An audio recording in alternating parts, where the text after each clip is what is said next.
Okay, starting today for the month of October, we're going to try something a little different. Up until now, I've been doing a different topic every week and shooting for these to be short devotionals ranging from 5 to 7 minutes. That's not a lot of time for me to get into any sort of real serious depth or detail into any of these topics.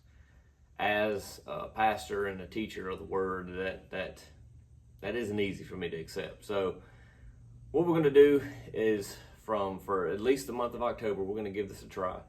We're going to do one topic for the entire month. So each week will still be a short 5 to 7 minute devotional, but it will still be centered around the same topic. So if this works better, or if you have any other input on these devotionals as to how they can be more effective, let me know in the comments below. I'd love to hear from you. I don't want to just assume of my own self that all these are going great. I'd love to hear from the people who are actually watching, if these are helping, if these are anything can be different. Let me know. So with that being said, let's get into this week's devotional.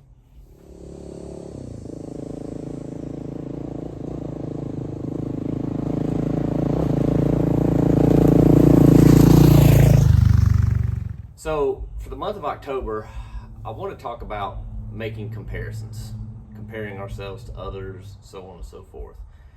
A lot of times when this topic is preached on, it's just focused on the negative, but there are some positives. There's actually some benefits to being in that environment as well. But for today, we're going to start with a question that I ask myself a lot of times, and it's hard to answer when you're by yourself. But in terms of riding my bike here, would I consider myself fast?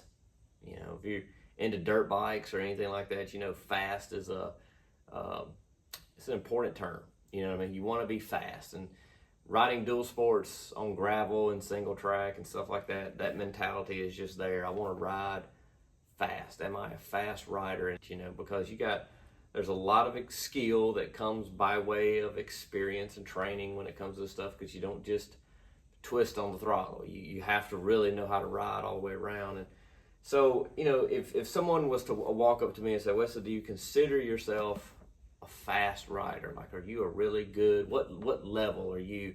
Intermediate? Are you advanced? I really don't know what I would say, because that's really, I guess you would say, kind of a subjective question. Really depends. And when we talk about comparison, it'd be real, I'm fast, but depends on what you're comparing me to. I've got some friends that I can go ride with, and I'm a turtle. I mean, they're gone. They are super fast. They ride so much smoother, with so much more confidence and technique and so on and so forth than I do. And they make me look like a snail, like just not fast at all. But then I got somebody like my wife, Andrea, for example. She's just starting riding. She's less than a month into this hobby. Compared to her, I'm fast, because she's just starting out on motorcycles, period. So it would really depend on what the environment was, what the person next to me is. That all makes a difference. So it's a hard question to answer. And, in Christianity, it's kind of like that sometimes. It's easy for us to get to looking at people around us that are ahead of us, people that are faster than us. And because they are faster, it's easy to sort of downgrade or devalue where I'm at. And that's a negative, perspective of comparison. That's an unhealthy comparison to be able to make, because we have to consider the reality here. It would be completely wrong of my wife to say of herself as a rider that because she's not as fast or as skilled of a rider as I am, that she's not a good rider. That's completely untrue. She's just starting out. She's doing good. It really just depends. There's a lot of variables here. So when you make that comparison, it's unfair to her to do that, because I've been riding for years longer than she has. I've got way more time on a motorcycle, way more experience in this thing than she does. And so it's really an unfair comparison to make. But it's no different than us looking at someone who, you may be coming out of a struggle, and you're just fresh starting in new life. You're just fresh starting and rethinking things and redoing routines, and whole different perspective on life. And you may be tempted to look at someone who's been walking with the Lord for years longer than you have, and then think, well, because I'm not where they are, I must not be doing this right. That's completely false.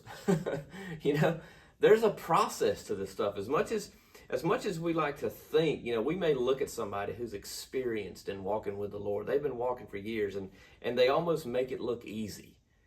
And then we get started and we realize, wow, this is way more to it. I must not be good at it. No, they went through the same things you're going through. It's easy to look at your pastor and say, oh, I can preach. I can do that. I mean, he makes it look so easy. And you start a ministry and you realize it's not that.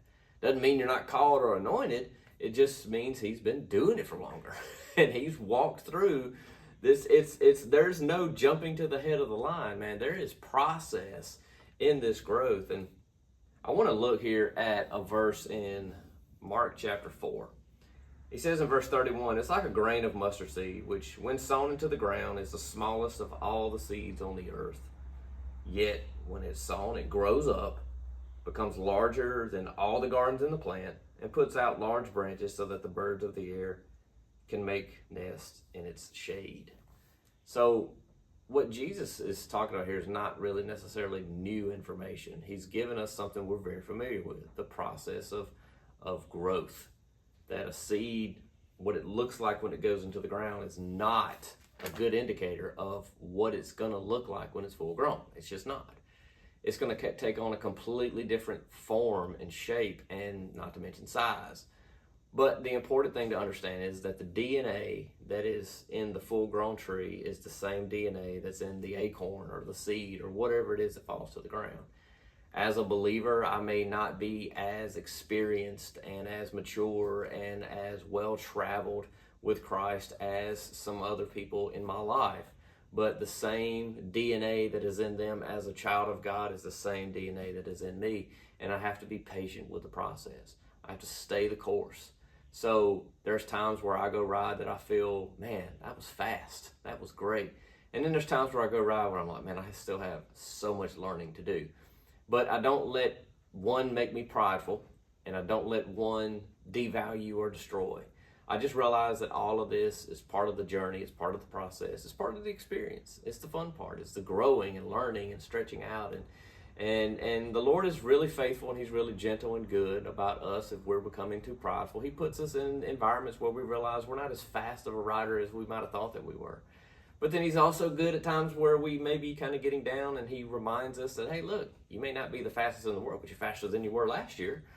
And so it's all just part of it. And so I tell people this all the time: be patient with the process. It is a process. You're a very just maybe emerging mustard seed at the moment, and you may be looking at a full-grown tree at the end of the garden and say, why can't I be? You'll get there. But you only get there by staying the course. Go talk to the tree. Go talk to the person that's ahead of you and say, hey, I'm coming behind you. Can you help me? Because I've never went and rode with people that were faster than me and then not have some tip or some advice that they could share with me to help me become a faster rider. In my years of doing ministry and walking with the Lord, same translation. I've never been around people that were more mature with me, more experienced with me in Christ, that didn't have something that could look at my life and say, hey, try this. Here's some wisdom. And it all works to help you move forward. God bless you guys. Thank y'all for watching. See you next week.